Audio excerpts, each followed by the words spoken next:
बिस्मिल्लाहिर्रहमानिर्रहीम। अस्सलाम वालेकुम जी, मेरा नाम वहीद अहमद, मैं डायरेक्टर मार्केटिंग हूँ इफ्तिखार अहमद एंड कंपनी का। आज मैं मौजूद हूँ दुबई में, जो गल्फ़ फूड हो रहा है 7 तारीख को शुरू हुआ है और 9 को ख़त्म होगा। आज दूसरा दिन है। सिर्फ मैं अपने प्रोडक्ट के बारे में बताना चाहता हूँ, फ्रूट नेशन के बारे में।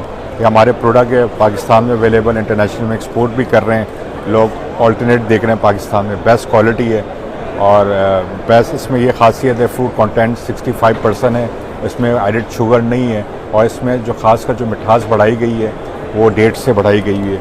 और हमारा प्रोडक्ट जो है ABC है, ये जो प्रोडक्ट है इसके अंदर कोई एडिड शुगर नहीं है, 100% फूड कंटेंट्स हैं।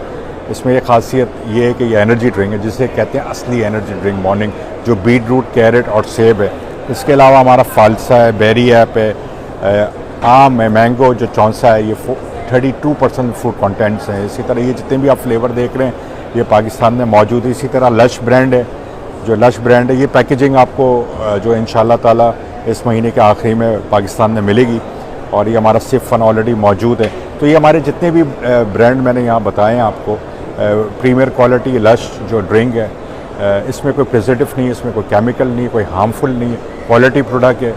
जो हमारा फ्रूट नेशन और जो लश ब्रांड है, हम फार्म से लेके कंज्यूमर तक है, क्योंकि हम फ्रेश फ्रूट के भी एक्सपोर्टर हैं, पल्प भी खुद बनाते हैं और फिर जूसेस से बना रहे हैं। पाकिस्तान में वाइड कंपनी है, तो मुझे उम्मीद है कि बाय पाकिस्तानी बी पाकिस्तानी आप बनेंगे और हमें सपोर्ट करेंगे पाकिस्तानी प्रोडक्ट को। पाकिस्तानी जितने भी प्रोडक्टों को सपोर्ट करना चाहिए, क्योंकि जितनी कंपनीज़ पाकिस्तानी जो होती है वो प्रॉफिट पाकिस्तान में रहता है। जो मल्टीनेशनल कंपनीज़ होती है वो जो अपना प्रॉफिट जो है बाहर लेके चले जाती है और हमें कमी है डॉलर की, और हम खुद एक्सपोर्ट करते हैं कि पाकिस्तान में डॉलर लाए। तो बी पाकिस्तानी बाय पाकिस्तानी। शुक्रिया।